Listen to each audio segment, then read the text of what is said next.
rồi ôm đi menuju sangkri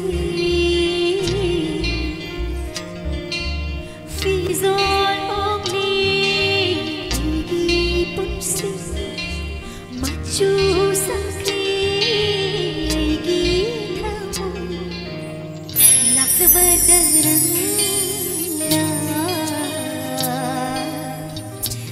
khi năm xí thông trong ta thì phải dễ dễ